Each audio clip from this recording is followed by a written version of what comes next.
Hello and welcome to Twinkle Twinkle Liquor Star. This is one of the visual novels that was made for the game jam that happened in February. It's supposed to be basically all about love and relationships and stuff like that. And you get the option of using the sprites that were made by Niconator, which if I have these uploaded correctly, they're the sprites that you would see in scenes from a bar off North Halstead or something like that.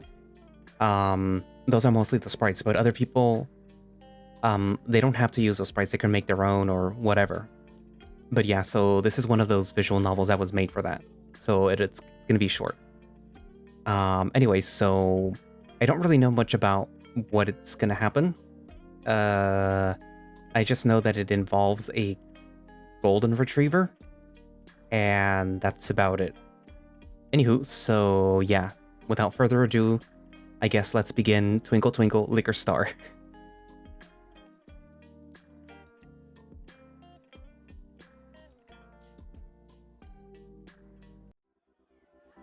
Why do you guys look so good when they cry?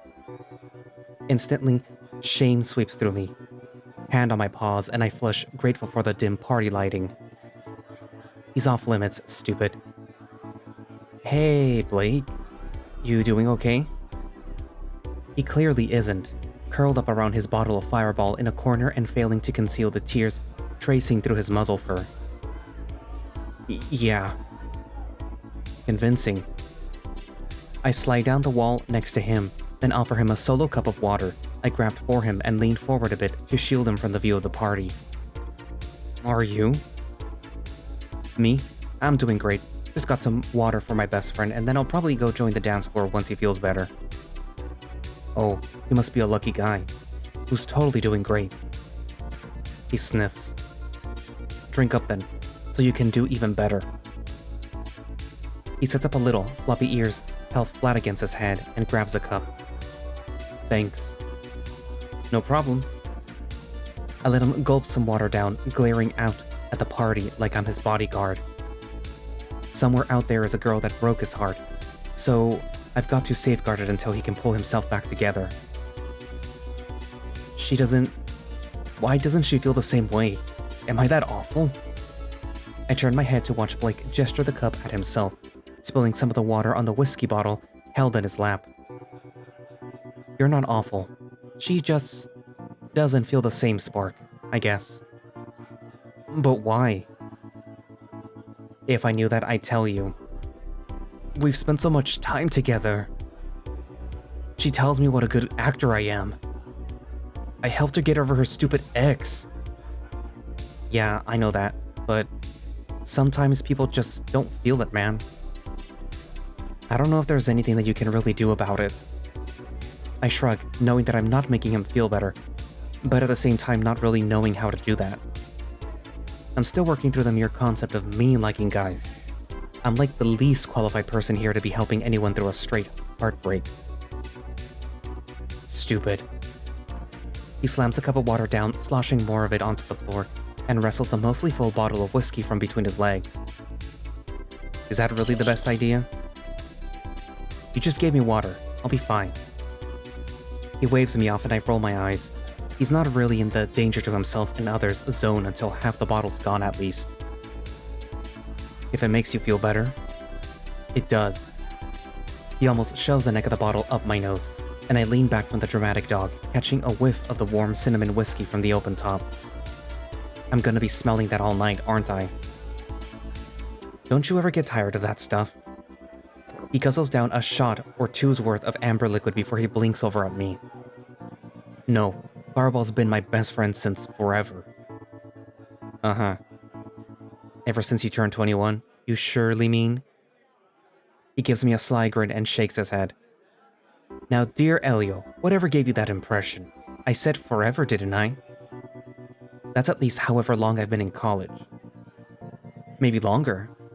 Benjamin Don't full name me when I'm heartbroken. That's not fair. Oh, please. But I listen to his whining anyway, crossing my arms and lapsing into silence. Besides me, Blake shifts, tipping his head on my shoulder, like he's in slow motion, and I do my best not to choke on the surprise. He doesn't often do this. Something about Shelby rejecting him must have had him touch-starved, or something. Not that I can relate. I press back against his weight, offering my silent support. And that's the only reason, I swear, he's off limits. I let him rest while I look out at the party, at the awkward sway of uncoordinated bodies dancing in the living room. The better synchronized movements of the people taking shots together at the kitchen counter, the line of girls disappearing into one of the empty bedrooms.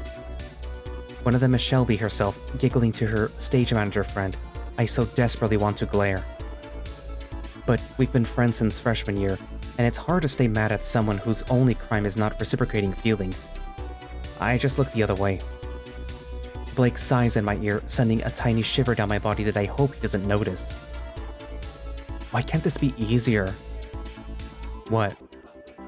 Love, romance, feelings.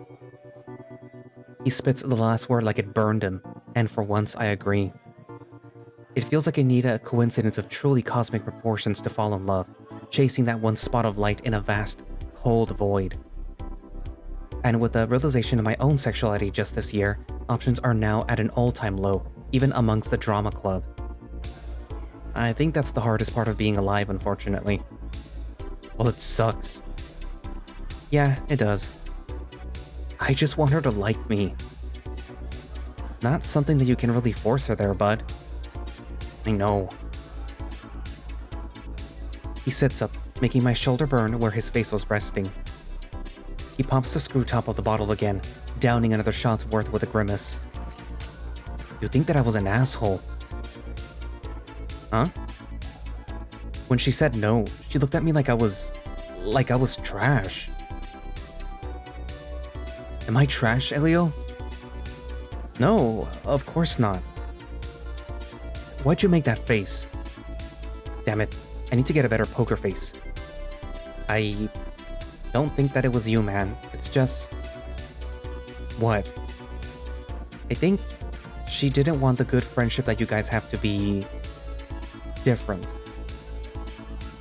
Like, not wanting to let a good thing end, you know? There was a tingling at the back of my neck, or a prickling through the thoughts left untouched. I ignore it. Do you know that for sure? Shit, did he read my mind? What? No, it's a guess. I don't think that she hates you, man. It's just... awkward. I don't tell him that she had said as much to me during our last study night, the engineering tables forgotten underneath a few empty bottles of hard cider. I don't know if he'd be able to take it right now, on the verge of tears again. He turns his head away, staring at the wall and cradling his liquor bottle. Oh, I thought maybe you'd been rejected before too. Oh, no, I was just going off like movies and stuff. It's a good thing that my fur helps hide the blush on my cheeks. Oh, I guess I thought... Never mind. It's quiet between us, or as quiet as it can be in the corner of a party. I can tell that he wants to say something else, but it's taking a while to work up the nerve. Would we really have been that bad together? The soft vulnerability in his voice nearly breaks my heart, and I reach out a paw to pat him on the shoulder, only for her to stop an inch from him. I pulled it back, feeling my cheeks grow hot. No, dude.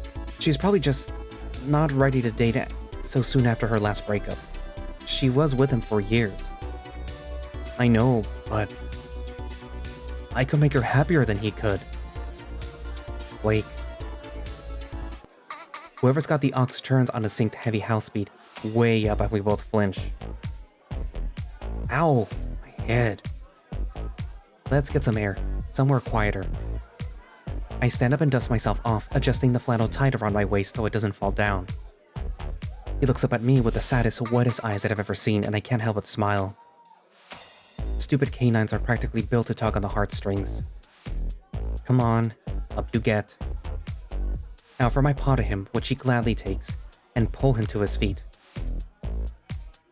He's still clutching onto the bottle of Fireball, but now that he's upright, I can see that he's still only about a third of the way through the bottle.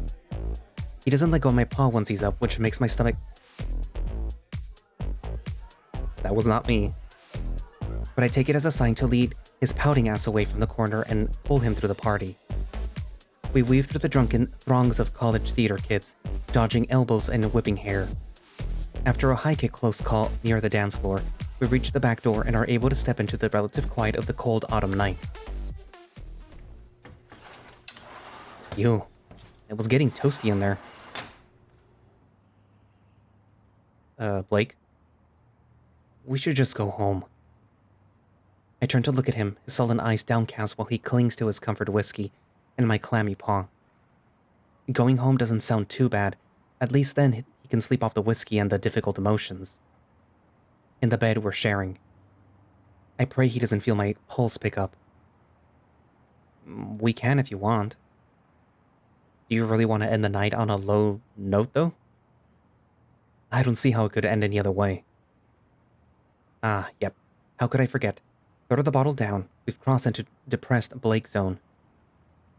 Blakey? I wrestle a smile onto my muzzle and swing his arm playfully to try and force some whimsy into him. He doesn't resist, at least, but the scowl doesn't go away.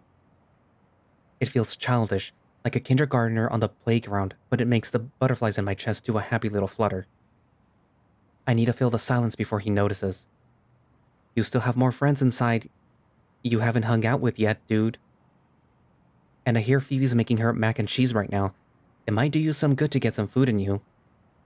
Or you could give Philip a song request and really belt your feelings out when it comes on. Even as I say it, he's already shaking his head and pulling his paw out of mine, sinking back against the wall of the house. I just want to go to bed and forget this ever happened. Our shared bed. That might be a bit hard considering you're doing a show with her tomorrow. Ugh, don't remind me. Stupid of me to ask her out during a show run. Yeah, a little. It could be worse. How? You're not playing love interest, at least. He just groans again in response, looking at his whiskey bottle and then at me like he's asking for permission. I shrug and wait for him to take another swig, the amber liquid glowing in the porch light.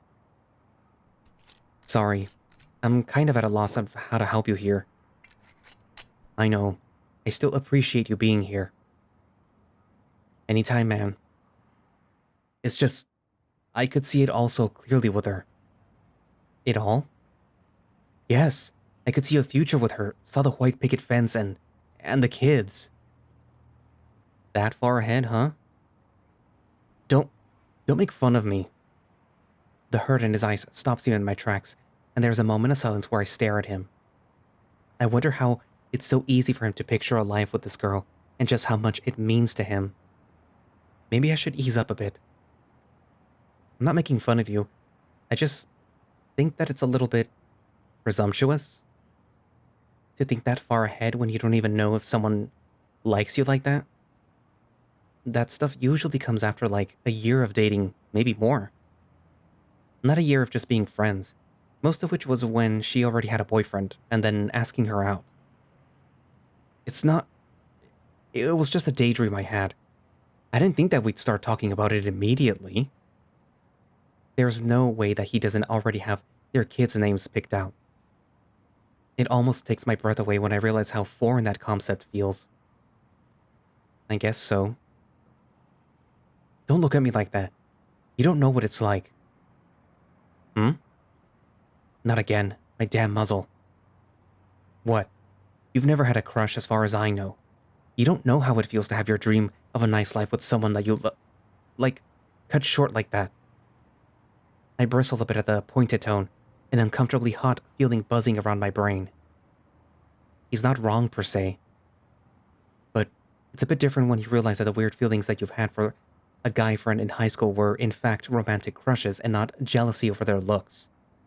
Or something far more complex, like remembering how that was not me again. That he became a 3-season athlete while I joined drama club and suddenly there was this massive wedge between us that... Where was I? Oh, right, Blake. No, I guess I don't know how it feels to have my dreams crushed. But I do have this little thing called imagination. It lets me picture a lot of feelings that I'm not familiar with. Maybe you've heard of it? Oh, come on. You're not even an actor. So? Who do you think that comes up with the designs for the sets that you act in front of? Who do you think helps paint them? Not you. This time. Well, no, not the semester thanks to this stupid internship. Aha! He's acting like this is an actual gotcha moment, and not just a one-off exception in my many years as a theater tech. I just roll my eyes at him, suppressing a smile. It's pointless to argue the logic of a drunk man. Fine, you got me. I've been thinking too hard about playing parts this semester to have an imagination. Happy? A little. You're ridiculous. And you're... nice. Thanks. No, I'm serious, Elio. You don't have to be shivering out here with me, making me feel better. You could be inside eating Phoebe's drunk mac, or doing karaoke too, but instead you're out here, babysitting my sorry ass. So, thank you. There is an edge of something darker in his tone, and I squint at him in the dimness. He looks away from me, at the light spilling out from inside. Blake? Does it come easy to you? What? Being nice. A good person. What do you... I saw you wave off Gage when you came over to me. I know that you don't have to be the one doing this. But you are. And it's cold out here, and... Well, Blake, hey. I take a step closer to him, but I'm not sure where to put my paws or how to help. They just kind of hover over his shoulders, again afraid to touch him. How am I supposed to fix this? How do you stop someone from hating themselves when you're still grappling with your own self-image? I stare at him, dismayed and trying to find the right words. I don't think that I can find the exact right ones, but I have to try anyways. How can you say that you're not nice, Blake? You, always find time to send me the dumbest memes when I'm feeling bad. And you're constantly giving freshmen pointers on how to improve their acting and you do it in a way that isn't being a dick about it. But that's not... You even helped Shelby through her breakup a lot more than I did. I was there for her to vent. The guilt drips down my shoulders. A semester's worth of minimizing her sadness to worry about my sexual identity crisis making me hunch. You did so much for her, bringing her breakup ice cream, encouraging her to toss his clothing, and for her to just treat you like you're nothing to her. Elio. Sorry, you know what people need, dude? And you help them to get it in the nicest way possible. And to hear you say that you're not a good person. A second passes, his eyes pinning me in place, heart fluttering, and then he looks away. I can't get over the way that she looked at me when she said no. And at that, the tears start to flow again, trickling down through his muzzle fur and lighting the streaks up golden in the patio lighting. The sight of it shining off his tears and glasses twists my insides again, his face angelic in the dim bulb. The anguish is clear on his face, muzzle screwed up with rage and sorrow at himself, the mysterious lack of something Shelby saw in him taunting him inches away. I wonder if this is what falling in love feels like, finding yourself enamored with the most miserable parts of someone. I wonder if anyone will love me at my worst. I wonder if I need to stop wondering. I think you need to stop thinking about the words that she didn't say, and think about the ones that I said to you, and that you officially had too much. I reach out to take the fireball from him, and he lets it go without an argument. Though he does grab my paw as I pull it away. Elio. Yeah? He leans forward, staring me right in my eyes, and I'm convinced that he can feel the jackhammering pulse in my wrist from the way that he shifts his fingers off of it. I wonder if he's going to kiss me. Don't lose my fireball. Oh. I would never dream of it. Forcing a smile on my face, I let the bottle swing down to my side and watch him collapse back against the house, shivering. The moment is over. Intimacy abruptly halted before it got too deep. I was stupid to think that he'd let it continue any longer than I did. It's not what straight guys do, after all. I want to talk to him more, make him feel better, spend all night trying to help him. But I know that only ends with an icy wall between us and me inheriting his broken heart. Stupid. I still clap him on the shoulder, trying not to let my touch linger on his warmth. Want to head back inside? Not really. You're clearly freezing. So? I huff, putting my paws on my hips. You're not gonna freeze yourself to death just because a girl rejected you, okay? What if I want to? I'm not gonna let that happen, dumbass. Asshole. I know you are, but what am I? Original. Like you could do any better right now, you big baby. I take it all back. You're such a dick. He bumps me on my shoulder, grinning. I'm standing here heartbroken, and you're not only stealing my whiskey, now you're calling me names. Yeah, well, someone has to kick your ass into gear before you shiver your way through the wall like the Flash. Okay. But that would be sweet, you gotta admit. Nope, into the house like a normal person. Let's go. No. Yep, come on. No dramatic sacrifices for any of the cast. It's in your contract. I don't remember signing any contracts. Oh my god, just... I grab him by the paw again and drag him back inside while he weakly protests. I feel the fur on the back of my neck tingle again at the connection and uncertainty of the feelings bottled inside of me for my friend. And... oh god, I have to sleep in the same bed as this guy tonight. Fuck me.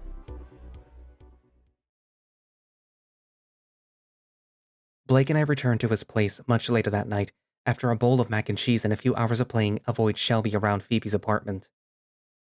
His place isn't much, just a landlord-white apartment shared among him and the 4 strangers that he let the apartment lottery decide for him. I tried to get him to room with people from the drama club at the end last year, but everyone he asked already had roommates picked and leases signed. So he ended up in his own isolated bubble. He wasn't my first choice of people to stay with on my first weekends off of this internship from hell. But he was more than willing to let me stay just to alleviate some of the loneliness I'm sure that he feels, living with people he doesn't know. Which is how I ended up sleeping in his bed for the 3rd weekend in a row. I can't very well sleep on his couch in the shared living room if neither of us know his housemates, right? At least, that's what he told me weeks ago when he first extended the offer. And that's what I repeat to myself again tonight, getting ready for bed in the bathroom while Blake passes out in the bed the moment that his head hits the pillow. Then the darkness falls and the big feelings are suddenly too difficult to ignore with his deep breathing keeping me company. One blanket. That's all that separates us. Heads on separate pillows, a single blanket between us. He sleeps hot and I cold, so I'm underneath the extra layer decided during a conversation that we had to have our first week doing this. I look back on it now as my blood surges like hot acid through my veins, cold sweat seeping out of my pores. Was that a romantic conversation, deciding how to sleep in the same bed? Had we had the same talk couples for generations have had? Are we a couple? Do I want us to be? I roll over to face the wall, boxed in by the bulk of Blake's body and my unnamed emotions. A car drives past the apartment seeking a parking space, and the headlights cast a supine shadow on the wall in front of me. I realize my eyes immediately went to the fuzzy outline of his muzzle, and I softly groaned, squeezing my eyes shut. I've been gay for 3 months, and I've already fallen for a straight guy. Maybe. Have I fallen for him? I've known him for 3 years. That's plenty of time to develop feelings for someone, even if I may not have called them that at the time. Why does this all have to be so confusing? I rub a paw down my face, chanting, "He's straight, he's straight, he's straight," in my head until it sticks. But is he actually fully straight? He is in the drama club. He is a pretty good actor. He jokes about being married to Gage, and other drama guys at lot. Is he projecting? No, that means he's comfortable in his masculinity. Right? I never made gay jokes when I was in the closet. It felt too weird. Like, if I said them, everyone would know that I wasn't joking, even though I didn't realize it at the time. God knows how I could have been so stupid. Fuck. I whispered to the drab apartment wall, bringing a hand up to my face and pressing it over my eyes. I feel like this would be easier to ignore with an inhibition or two lowered. Why am I sober right now? Right. I had to be the designated driver for Blake. Stupid Blake and his stupid fireball. I should have been downing it tonight instead. I can still smell it on his breath, drifting over from his side of the bed. His side of the bed. Just a blanket apart. I press my legs together, feeling my stomach vibrate with an awful churning warmth that moves downwards slowly, inexorably, harmonially. I need to find somewhere else to stay next weekend. Or get absolutely hammered before I jump into bed with Blake again. I know which one is going to happen, and I curl tighter around myself, failing to banish the dread in my heart or stiffness between my legs.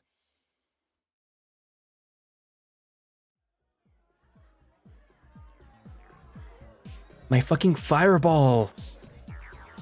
For a second, I can't tell where Blake's voice is coming from. The lights borrowed from the lighting department send a dazzling array of colors directly into my eyes. What? A paw wraps around my bicep and yanks me sideways. I almost dropped the bottle of alcohol I'm holding. Motor control feeling a bit unresponsive right now. Whoa, not so rough. I almost dropped Blakey's booze. Yeah, I know. Hold on better, you dork. Blakey! The rainbow spots finally clear my vision to reveal my best friend standing in front of me, having pulled me against the wall to get me clear of the floor. I can feel my tail perk up behind me, despite his somewhat dour face. Dude, are you drinking all my whiskey? What, this? No, I've only had like 2 sips. I glance down at the bottle to be sure. There's still half remaining. What is he even worried about? Are you sure? You seem kind of drunk. I'm not drunk, just tipsy. I'll get actual drunk when the shots hit. You did shots? Yeah, Vivi made jello shots and Gage wanted to go shot for shot. I should probably find him. And are you drinking water? Alright, stay put. I'm gonna get you some water. I'm fine. I just found you staring directly at a light like a damn moth. Maybe I need some water. Yeah, you do. Here, back against the wall. I roll my eyes at his barely concealed smirk, but do as he says. Thank you, Mom. Yeah, just stay put, boozy. Aye, Captain. I give him a mock salute and he rolls his eyes back at me, winding his way through the kitchen crowd to the sink. They're gathering around the party supplies doing something like jello shots, but I really probably should get water first. It has been a while since I let myself get this tipsy. Usually, I'm a bit more frugal with my alcohol, but Blake promised to drive tonight, something about a big project meeting tomorrow morning. Obviously, that gives me a free pass to get a bit messy, especially with the lingering threat of sharing a bed with him on the horizon. Again.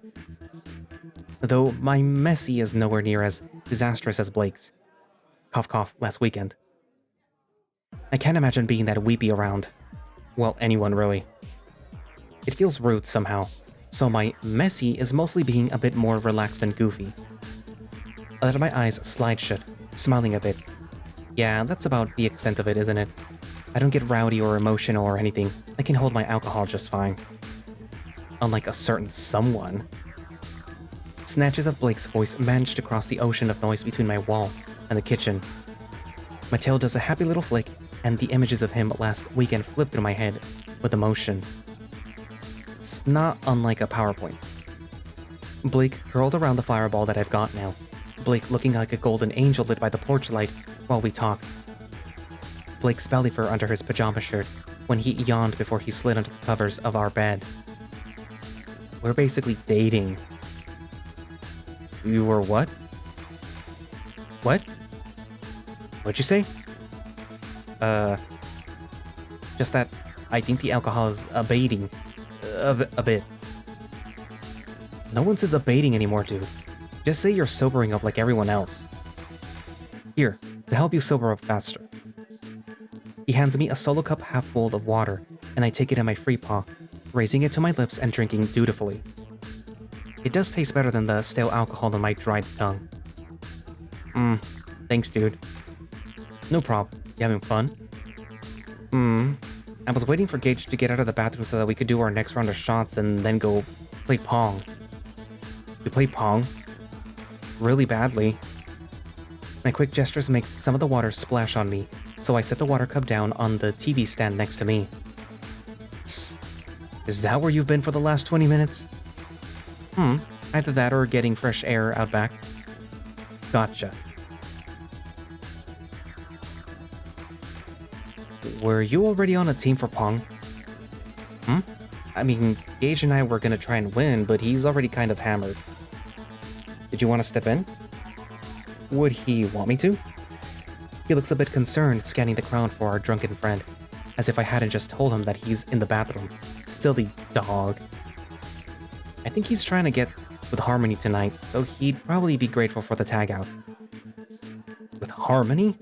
Actor and techie, huh? I can't see them being too good for each other. Me neither, and I told him that, but he thinks that she's pretty and he regamed pretty hard, so he's on the path of love tonight. Don't tell him that I said that. Blake laughs, putting a hand up to his muzzle. It's cute the way that his eyes crinkle at the corners when he does that. I wouldn't dream of it, chatterbox. Hey, I have a lot of thoughts that need to be said. I feel like there are a few extras tonight. Well, no, I just don't usually say all of them. Oh, but now why did I say that one? His ears immediately perk up and I know that I've made a mistake. I'm not going to get into this with him. I'm not messy. Blushing a bit under my fur, I fixate on the label of the half-empty bottle clutched in my hand, picking at the scorched patterned edge of it with a claw. Yeah? Yeah? Like what? What do you mean like what? What thoughts do you normally not say? Oh, I don't know. Just little observations and shit. Stuff no one cares about that would drag conversations out too long, so I just don't. Like this one. I don't want to be talking about this with him. He'll just try and make me feel better, and I don't think that my gay ass could handle that. I glare at the label, the stupid horn devil looking off at the party next to us. This is all his fault. What do you mean? Huh? People respect your opinion, dude. That's the kind of whole reason everyone keeps telling you to apply for director when you get back next semester. Yeah, because the other options suck. No. Well, okay, yeah, but they respect you, Elio. I look up to see him staring at me, unwavering with concern etched in his brow. Oh, I don't like this. My face gets hot under my fur. You listen to people and know what they need, and that's super helpful for a director. Sure, you have to tell people what to do, but a good director has to listen to people and work with them to bring out the best performance. Yeah, well, so do you. You give people advice all the time. Nah, I just tell people how to act better and jump. You actually know what people need to hear. What is this, honesty hour? I thought I was the one drinking tonight, not you. You know, because you, Are you okay, man? I don't know. His gaze feels like a spotlight burning me up from the outside in. I feel like he can tell what I'm thinking, and it makes every part of me want to run away into the crowd of drunken theater kids and lose myself among them. Or follow my drunken impulse to lean in and kiss him. But I can't do that. It's not me. Instead, I'm glued to the wall, pinned down by my best friend's stare. Yeah, I'm fine, dude. It's weird. I don't really know how to take compliments, I guess. To cut the awkwardness, I take a swig of Blake's Fireball. We've dipped below half, which feels appropriate. Danger zone. When I lower the bottle, he's still staring at me though. This time, there is a faint smile on his muzzle. Sounds like you need practice then. Practice in taking compliments? Yeah. I don't know what he's about to say, but the playful look in his eyes is making me squirm. He can't keep doing this to me. He doesn't know what it's doing. If he starts showering me with compliments, I won't be held responsible for the consequences. Oh, hey look, someone's coming out of the hallway behind Blake. Hey, there's Gage. I'm gonna do our next shot and tell him that he's free to go make out with Harmony now that you're in... What? Elio. See you at the pong table in a few minutes. Elio. I scamper away, throwing myself at Gage with a screech. Gage! Next shot time. I latch onto his arm and refuse to look back at Blake until he appears next to me at the pong table like clockwork. You're not getting out of this that easy, buddy. Get out of what? I blink at him, trying to project the picture of innocence. Uh-huh. You know what. For now, let's just get our asses kicked. He turns to the table to the cheers of the club president and Phoebe, reigning champ of pretty much everything while drunk. It's amazing what alcohol can do when you embrace it. Her round record at the table is in double digits.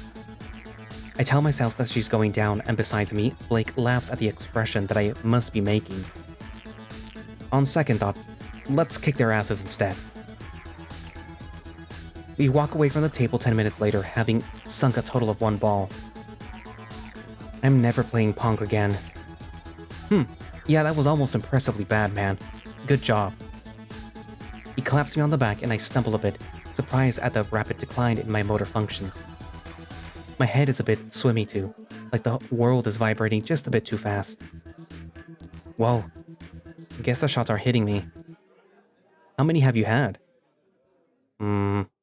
Just did one with Gage, but before that, a few sips of Fireball, 2 early shots with Gage, 2 Jello shots, and... however much hard cider I drank during pong for both of us. I try to count them up on my paw, but the pounding of the bass and the music is making my vision pulse. How many is that? You're like 9 shots deep? Oh, yeah. Maybe I should stop, shouldn't I? Yes. And where did your water go?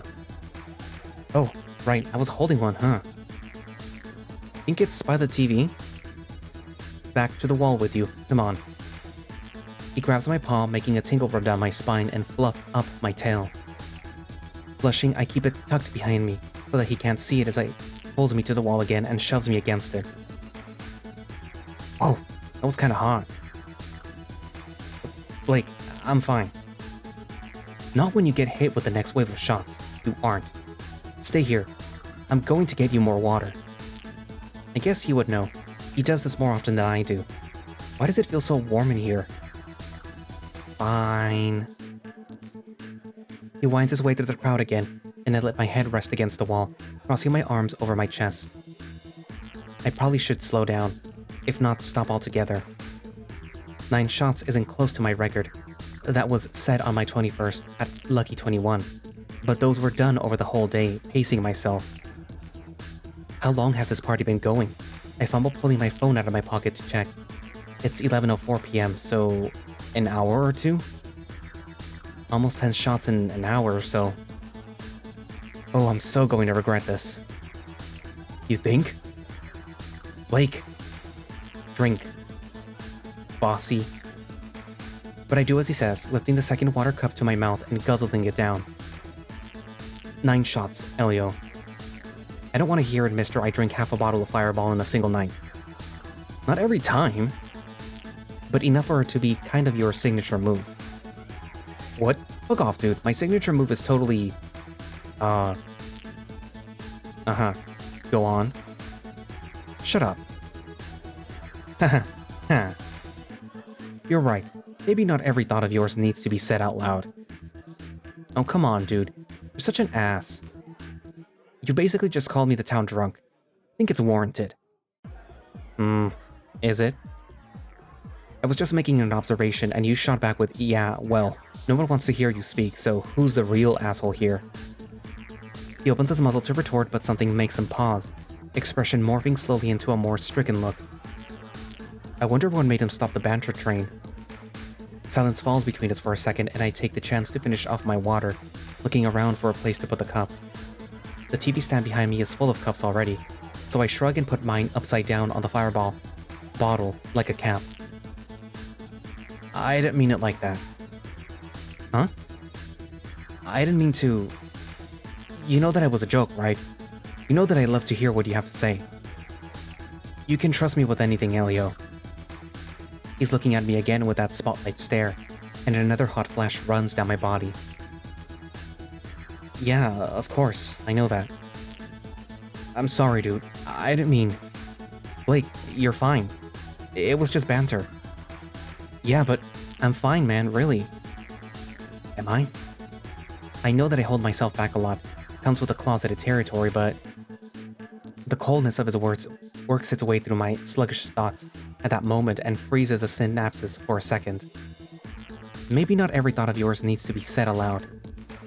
Uncomfortably familiar. My neck prickles and my jaw clenches. You're not fine, Elio. I just watched your smile turn upside down. I really am sorry, man. I said it without thinking. Of course I want to hear what you have to say. His face falls, looking away from me, and I feel the brain freeze spread across my body. I don't want to scare him away. I can be cool and fun and normal about things. Nah, I get it, it's fine, Blake. The shots are just catching up to my empty stomach is all. No, sorry, it's not that.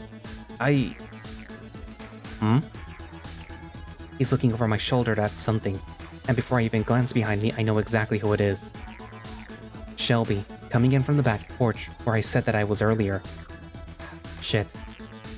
I turn back to him with wide eyes, wanting to explain, to do something to make it up to him.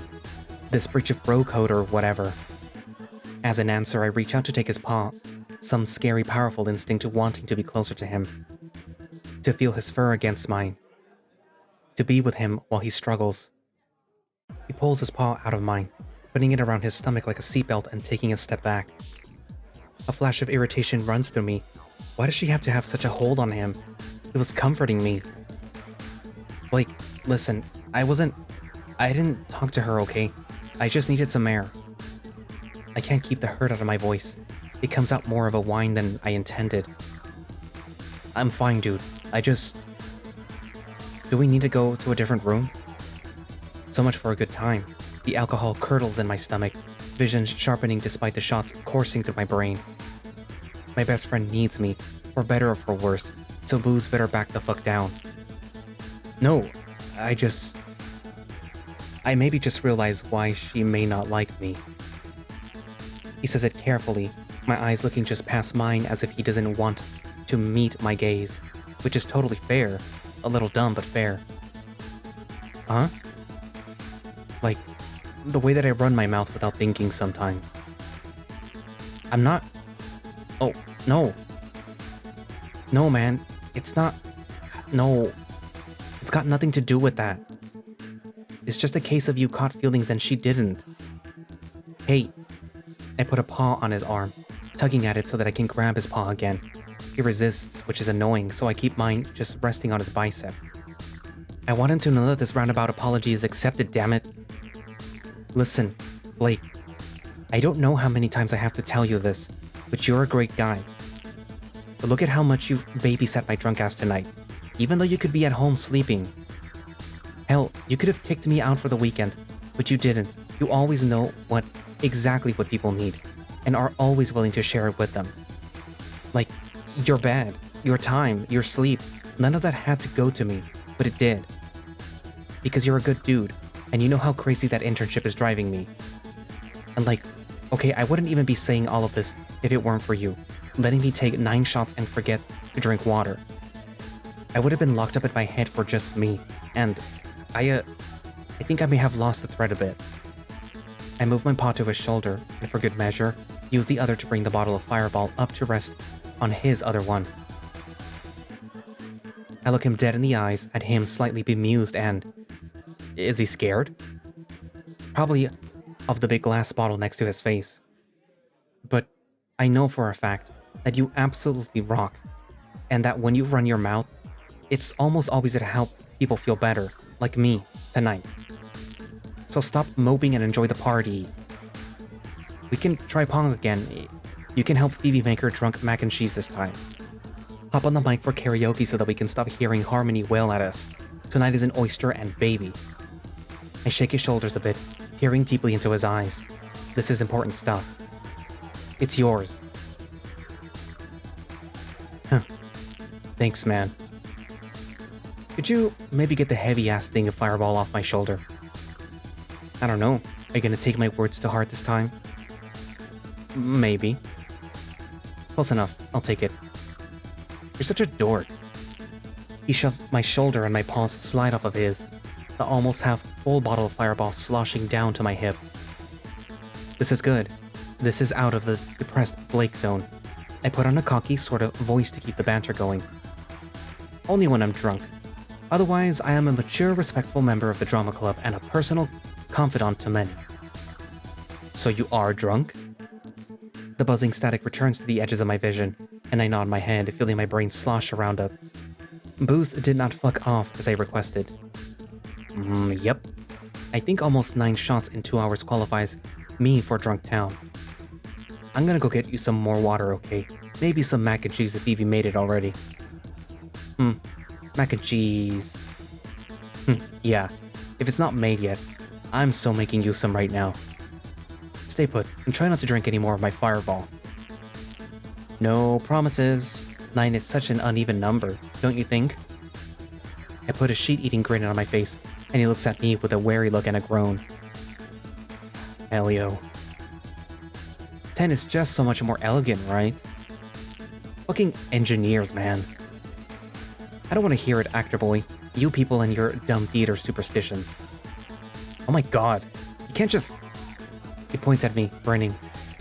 We'll get into this after I get you that Mac. Mark my words. Mark my bet. Too close to the real one, motherfucker.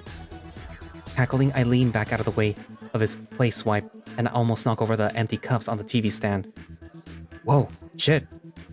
Hey now. He grabs my flailing paw and yanks me back into balance, bringing me face to face with him. Our paws clasp between us. I'm sure my breath smells horrible, sugary alcohol slowly rotting at my palate, but Blake doesn't flinch. He smirks at me, shaking his head slowly, and a bolt of hot desire makes my tail stand on end. Why did he have to do that? Careful there, kitty. You know what they say about cats in water. It takes a second for my brain to slog through the booze and hormones to deliver a proper non-horny retort. That we needed to live? Yes. Obviously. Cats need water to live, just like every other creature on the planet. The famous phrase. I hate you so much. Something flickers in his eyes, but a fresh smile on his muzzle chases it away. I'll take that as a compliment. He finally releases my paw, leaving it tingling in the empty air. I'm gonna go get you some of that stuff that you need to live, and also maybe some mac and cheese. I think I hear Phoebe yelling at someone about how much to make. Oh, hell yeah, and add some extra salt and pepper to mine. I need a kick, Blakey. On the ass, or... I mean, if he's offering. I fire a limp paw at him weakly, claws outstretched. Just shut up and get me my drunk Mac. Stepping back to avoid the joking swipe, he flashes me a smile and a thumbs up before he heads for the kitchen. I can also hear Phoebe arguing with someone about batch size, and I watch Blake go with a grin. Have fun in the trenches, buddy. Hopefully he can help sort it out. He's good at being gentle with drunks. Like me. Shaking my head, I turn to the crowd on the dance floor and watch them for a bit, idly playing with the makeshift solo cup lid on the bottle of the fireball. I really shouldn't have any more. It's not even mine, but that odd number 9 does bother me. Despite her belting the high note to defying gravity with the other sopranos, he tucks his head into the crook of her shoulder. He looks so happy and content that it makes my ribs press in on my heart like a vice.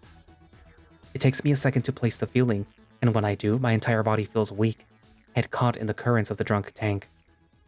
My paw burns where Blake grabbed onto me. I set my cup on the TV stand inside another, identical one, and take a long swig of the fireball to drown the foreign heat with a more familiar burn. I can't weather this sober. How does anyone ever do this sober? Fuck me. I never knew yearning could hurt this much. I lower the bottle to see Blake laughing at me from the kitchen, exaggerated frown and wagging finger teasing me for drinking his fireball again. Another vice-like squeeze around my heart. I clutch the bottle to my chest protectively and give him a weak smile. That's my indirect kiss, and he can't take it away. The ride back to Blake's place is quiet. After the noise of the party, it's an oasis of calm, but not one that I can enjoy very much. He tries to make conversation, asks me if I have any plans for tomorrow while he's at this project meeting. I'm supposed to meet Gage and Harmony for brunch, but I think the way that I say it tips him off that something's wrong. He goes quiet, watching the freshly salted road roll by under his car tires. All I have the mind to do is turn and stare out the passenger side window. The campus trees outside nothing but ominous shapes in the darkness.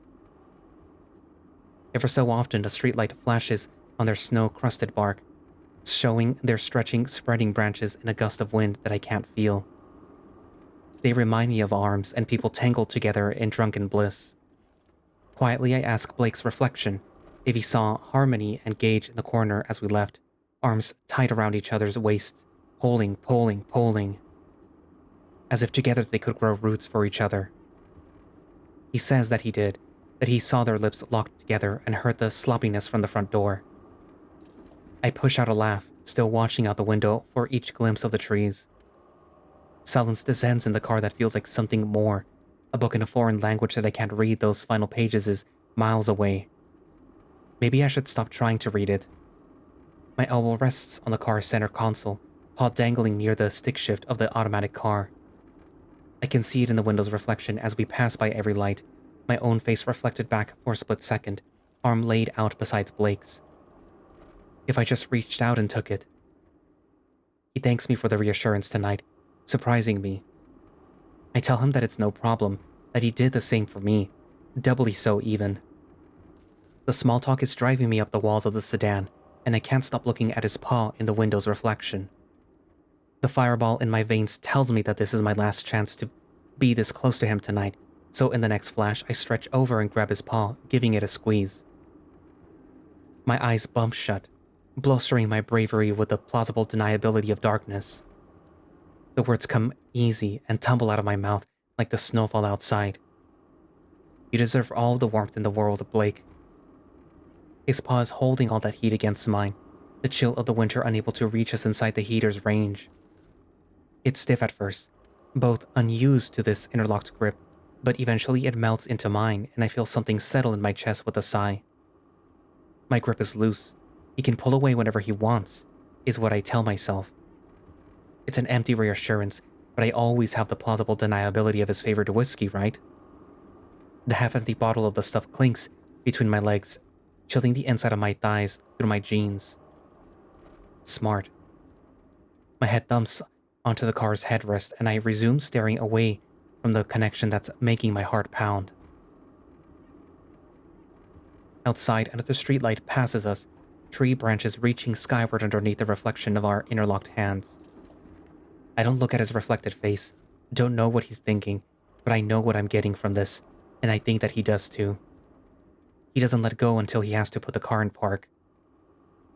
It's still too soon. The heat of his paw subtracts from my own when he opens a car door, feeling like it's turning my paw to ice. I want him, someone, anyone, to keep touching me, but at this same time, I don't want anything to change. Soon, we'll slip into our respective layers of his bed, where I don't want anything to change. He'll fall asleep well before I do, and I won't want anything to change. And then I'll stay up, breathing cinnamon at his sleeping back, desperate for him to turn over and kiss me. But I can't want anything to change. I watch him leave the car in the window's reflection and wish to the stars beyond the glass for a miracle.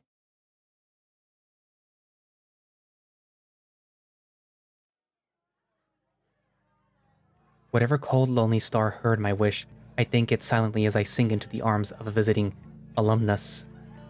His tongue quickly pushes its way past my lips and wraps itself around mine. I had remembered him vaguely from my freshman year, this handsome, almost stranger, and he came on strong tonight. I grunt in surprise, feeling his tongue against mine, his lips pressing forward, pushing me further into the corner we found to catch up with each other. His hands are wintry on my waist, one of my arms pinned between our writhing bodies. His experience in this department is clear from the way his beer-cold tongue dominates mine. How bravely his hands explore my shivering body. How easily my first kiss is being stolen from me, piece by piece. The sound of someone throwing up around the corner pulls me back down from outer space. Groans ring out from that direction and I recognize them with a sinking feeling as Blake. Gage is supposed to be designated driver tonight and it's tempting to let him handle it. I gasp at a squeeze of my ass. But what sort of best friend would I be if I didn't check up on him? I use my pinned arm to push away from my first kiss, panting slightly. That's probably for me. The throw up? Yeah. Aw, come on. We were having a good time talking. His paws grip my waist tighter, and I feel tingling radiate out from them to run down my spine, tail first standing on end. I've never been touched like this. I like it. It feels wrong, but I like it. I know, I just... He shoves his tongue in my muzzle again, and immediately another round of wet groans echoes around the corner that we're tucked into. I want to melt into the kiss, listen to the pop-punk song play out my coming-of-age movie moment. But I know Blake needs me more than Gage right now. He never had the same patience for overdrinkers that we have for him. Heavy is the crown of empathy, and I pull back again with a breathless apology. Sorry, man. He's a friend, you know. Well, after you clean him up, want to catch up a bit more? God, do I ever. Well, we'll see what state he's in. Thanks for the, chat, though. Anytime, hot stuff. He gives me a wink and I walk away on unsteady legs, adjusting my jeans. My first kiss with tongue. My first kiss with a guy. My first kiss, period. Am I a loser? Maybe. Though I could care less right now, both because of the post-kiss high and the scene that greets me when I round the corner. I'm sorry. I'll clean it up. Oh God, Blake. Blake is on all fours next to a trash can that managed to catch most of the contents of his stomach, his paw clenched around a mostly empty bottle of Fireball. He stares up at a ring of disgusted faces, one of which includes Shelby too. The shame radiating off of him is enough to make me want to run back to that private corner, into the arms of my first kiss. Then Blake's back tenses up, pushing his tail even further between his legs, and I know that he spotted Shelby. She glances up at me and I just stare back, hoping that she'll offer to help. She turns around and leaves through the back door with a vaguely disgusted look. I suppose that's... fair. Guess it's all on me then. Alright. He said that he'd clean it up. Phoebe, can you get us another trash bag and some paper towels? Maybe get some of them wet. If you or your roommate have any gloves anywhere, that would be great too. It's a college apartment. Fat chance. I crouch down to Blake's side, going to rub his back while people filter away, repulsed by the stench. It's not great, but his miserable expression and his grip on the almost empty bottle keeps me focused on him, well past danger zone and into hot mess Blake. He must have done some jello shots too. He can usually handle half a bottle better than this. Not much better, I find myself pouting. But before I can feel too bad for it, another groan radiates out of Blake and pushes it from my mind. Hey Blake, it's me. It'll be alright, okay? We'll get you somewhere you can sit down, get this cleaned up. It's all gonna be okay. The bag. I was gonna... outside. You wanna go outside? No, I need to... oh, clean. No, I've got it, okay? You focus on feeling better. Look, there's some paper towels. I'm gonna get this taken care of, okay? Sure enough, Phoebe has returned with a stack of wet wipes and a roll of paper towels, looking vaguely relieved that her role in this is over. She hands the supplies to me, apologizing for the lack of gloves. Wanna help?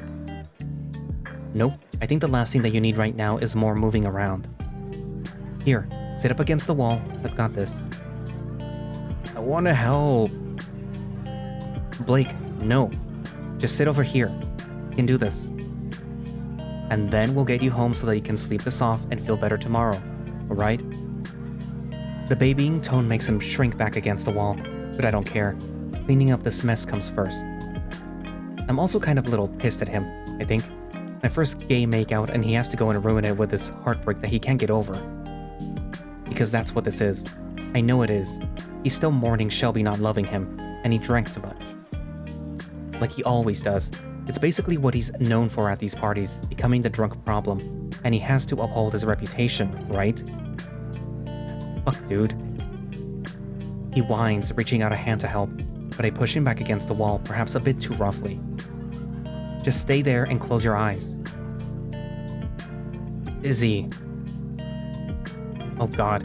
Okay, focus on the light switch then. Fixed point, no moving. Okay. I breathe a sigh of relief when he finally sits still against the wall, staring vacantly at the spot that I pointed at and holding the bottle close to him. That's not quite the light switch, but he's fine. He's more stable this way. I turn to this mess and screw my nose up against the putrid smell. This isn't gonna be fun.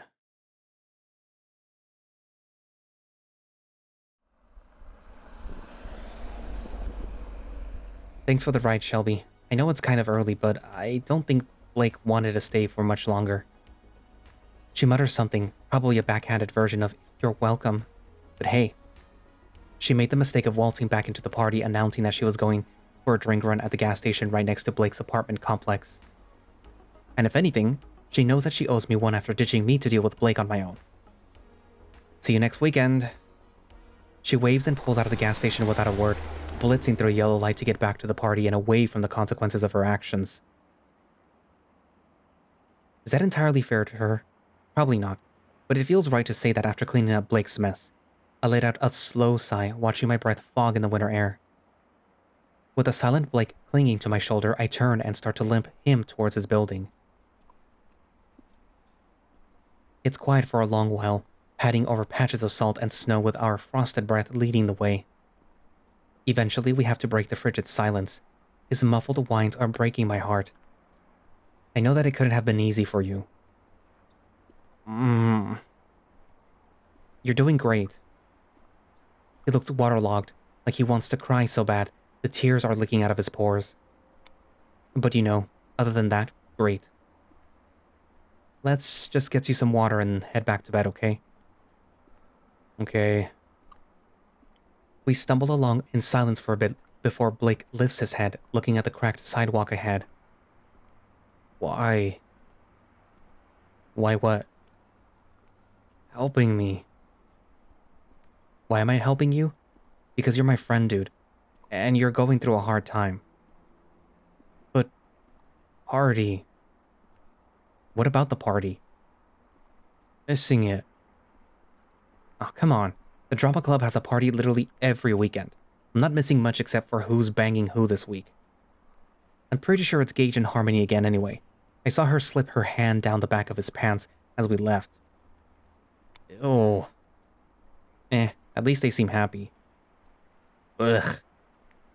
Sorry, is that too not safe for work, Mr. White Picket Fence? Yep. Good. This is good. Keeping his mind off of the nuclear level embarrassment that he just put himself through.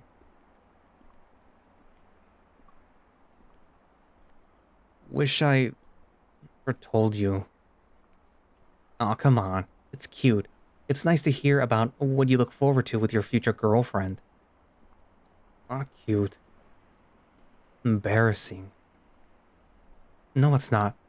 Adorable. No. I know that I'm laying it on thick, the longing rearing its ugly head to shove the compliments out of my mouth, but it's the kind of thing that I can only get away with when he's this far gone. It's nice and distracting for him, I think. Yes, it is. You can deny it all you want, but the fact that you look forward to living a sitcom life is cute. Not cute enough. Oh boy, I hike him up my hip a bit, his slouching slowing the both of us down. Come on, man. You'll find the right person soon, I guarantee it. Just keep being yourself, you'll see. Not that easy. On that we can agree, at least. I wince, feeling the ghost of cold lips on mine. I know that alum wasn't into me for me. He's been coming to these parties for a few months now just to find someone easy to stay with for a one-night stand. But I figured with me in someone else's room for the night, I had protection from actually going all the way if I didn't want to. Blake's little scene saved me from going too far at that party, but now I can't tell if I am grateful to him for the out, or pissed that I didn't get to go further. Still, I'm supposed to be making him feel better. So I put thoughts of what Trent wanted to do to me tonight away and try to get back in the mindset of Blake Compton, dreamer of a nuclear family. I can still taste a hint of my first kiss cheap beer in my mouth, distracting me, so I just start talking again. Maybe it's not easy to be yourself all the time, but think about it like this. You don't want to hide parts of yourself away when you're dating someone, right? No. So even if it takes time, you should just keep being yourself, so when someone likes you, you know that it's because it's the real you, right? It's not just the alum's lingering breath that tastes bitter now. These stupid platitudes wither like ash on my tongue. Blake must be able to hear it in my voice because he stops in his tracks to look at me, our muzzles very close to each other. What's up? Impressed by my insight? No. Oh, come on. That was pitch-perfect relationship advice. No. Oh, screw you. Let's just keep moving. We're almost there. I try to pull him forwards, but he sags against me like a weighted blanket, slightly choking me. The near-empty bottle of Fireball clutched tightly in his paw chills my shoulder with its cold glass face. Blake, okay, you need to stand up. Let go of the bottle, Blake. I can't hold both of us upright like this. Blake. I want the truth. The what? Be honest. Yeah, that's right. Be honest. Be yourself. Blah, blah, blah. Yes, you. What? You need to be honest. My blood runs cold despite the spread at which it's rushing through my veins. I can feel the pulse in my wrist against his side, my throat against his shoulder, my heart against the side of his chest. Is he talking about what I think he's talking about? Elio. What? I saw you. You saw you. Icicles start to press against my insides, panic gripping my nerves. But he was throwing up in the entryway. I wasn't anywhere in sight. I made sure of that when the guy started coming on to me. Be honest. I'm not sure what you mean. Liar. I'm not lying. What are you talking about? Saw you. Tell me. I don't want to have this conversation here, Blake. Please. His claws dig into my shirt, paws flashing up to clutch at the fabric. He goes almost entirely limp and I grab onto his waist to stop him from flopping to the ground. Every nerve in my body is tearing itself in half, alternately screaming at me to run, to lean in and kiss him as an answer. To hide it with a clever lie, to pull him into a charged embrace, to mention Shelby. To do anything to get away from him. Or completely shatter his idea of me with 2 little words. Tell me. Blake. Elio. He looks up at me then, his big brown eyes wet and vulnerable and so needy. Fresh on the heels of this major fuck-up, he needs something to distract him, someone else's pain. He wants someone else's burden so he can feel like less of one. A car drives by, headlights lighting him up golden again, his eyes deep pools of pleading. He's so innocent, trusting. His greatest dream is to live a normal life. He doesn't even know what mine is. The heavy words hang on my fangs, caught between the need to truly be seen and the need to preserve this perfect world that I have with my best friend. He needs the real me, though. I can't just shut him out forever, and especially not now. He deserves to know what kind of person has been sleeping next to him every weekend. Maybe he'll want to do more than just sleep? Am I really gonna say it? I want to. But I can't. But he needs me to. He deserves to know. I'm gay, Blake. The words fall among the salt at our feet. I know. Oh, for me? What? For me? No, I don't. His claws dig a little deeper, stinging as they thaw through my fur to find flesh beneath. His muzzle gets ever closer to me, body half draped over mine. I feel like the ice in my veins has turned to fire, burning me up from the inside out. Do you like me? Blake, the cinnamon on his breath is barely there, drowned out by the acrid tank of bile and shame, but I still smelled it underneath all the mistakes. His eyes flick down to my muzzle and every part of me screams at him to do it. I don't know. I do want him. God, do I ever. But I can't burn him with the force of it. His voice is barely a whisper. It's okay. Let's... Cinnamon smothers a taste of beer in my breath, and I almost miss his muzzle connecting with mine, whiskers tickling my lips. A tiny gasp escapes me into him. I tense, my body burning with desire, shame, and excitement and fear, a sliver of ice in my heart, frigid amongst the flames. Terrified that I was the one who changed our relationship irrevocably. My own eyes snap wide open. I watch his eyelids slide shut, feel him pressing harder against my mouth, as if searching for something. Was I too impulsive? Did that alarm get me too excited? Is Blake going to hate me? His lips are warm, and though I can feel more heat behind them, he doesn't listen to the silent screaming of my body and keeps his tongue to himself. And his muzzle doesn't fit against mine. And his arm is pinned between us, claws still tangled in the fabric of my shirt, maybe drawing blood. He pushes us apart. No. What? Felt cold. Oh, yeah. It's cold out. Smooth. Fuck me, man. I want bed. Yeah, sure, man. With any luck, he won't remember this happened tomorrow morning. I wish that I could forget to. We begin to walk, our tortured version of the three-legged race interrupted ever so often by a car driving past. It feels like it takes an hour to make it back to his building through the cold. His alcohol-heated body barely warms one side of me in the chilly winter night. It's silent, both of us locked in our thoughts. When we eventually stumble in the door, I want to turn around and run, but Blake trips over one of his roommate's coat racks, and I know that he still needs me. Hang on, stay still. He giggles, a painfully warm, genuine sound to get hit with now of all times, and lets me guide him to his room. When the door to his room shuts behind us, I look at my weekend bag open on the floor and the looming threat of the night becomes all too clear.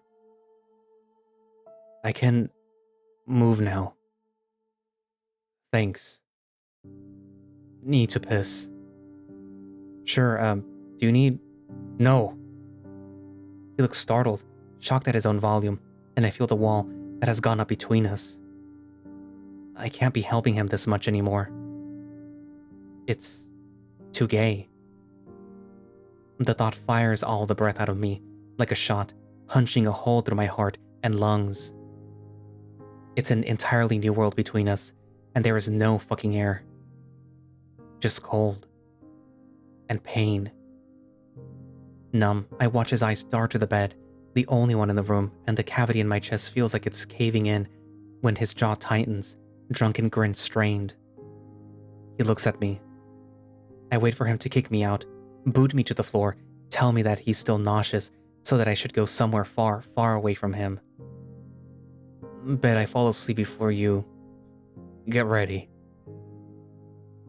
Probably. Yeah. I'll try not to wake you up when I get under the blanket. Good.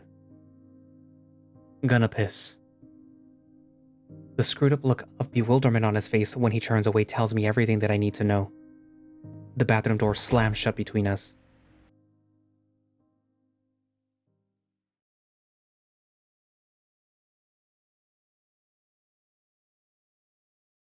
My turn comes to get ready for bed. Our bed. I don't see his face when he wishes me a good night. He shuts the lights off before I leave the bathroom. I watch them flicker into a peaceful darkness through the crack under the door. The lights of the room we share. It's lonely in this bathroom. It's lonely in this impersonal rented space.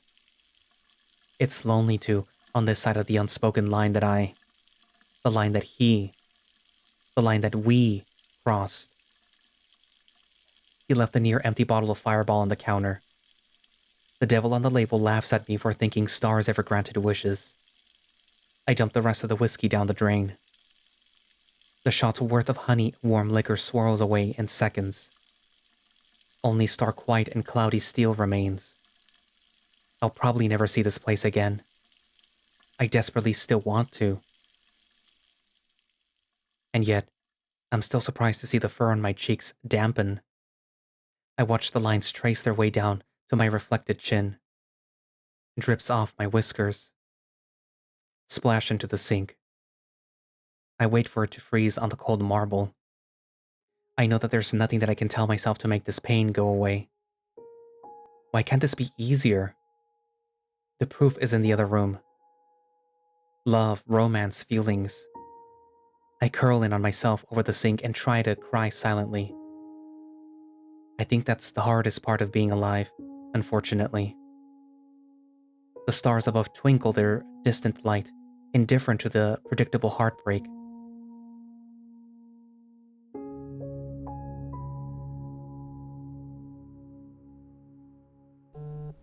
Eggs and Blakey. Hey, Elio. About this weekend. Can you find somewhere else to crash this time? Got a group project and they can only do the AM. Don't want to drag you out of bed early every day. What sort of friend would I be? Still on for the party though. I'll designate a drive for ya if you want. Elio? Sounds good, man.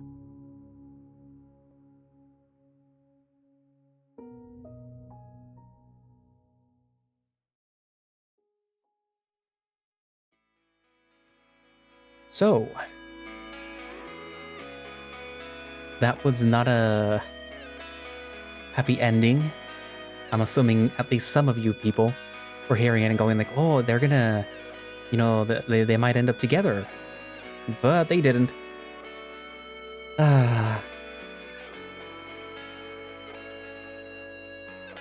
Yeah. I mean, what would you expect when you fall for a straight guy? But yeah, that happens sometimes. Or not even just like falling for the straight guy, like falling for someone that you know is not for you. Like despite there seeming to be signs and things that are pointing to like hey, maybe this might work. Like, hey, you guys are really, really close, and hey, like, maybe. But then it turns out that no, it doesn't work. Anywho, so what did you guys think?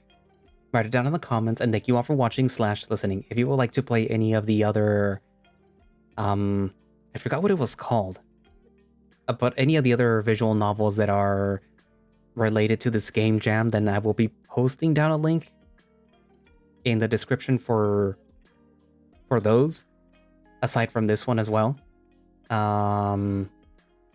Also, the creator, I usually post a link down for the creator as well. But yeah, so all that will be down in the description, along with a link for the channel members, in case, you want to be watching these videos as they're being scheduled, which would be ahead of time, and it does help the channel, It does help support the channel. Or unless you want to support it through Ko-fi too, you could do that too. Also Throne, buy me a book. Before they all become illegal, and then, there's a repeat of the past with book burnings and whatnot. Anywho. So yeah, so I guess that's it for now, and I will see you guys in the next video. Bye-bye. Also, yeah, I'll be doing more of these, just in case. But yeah, bye.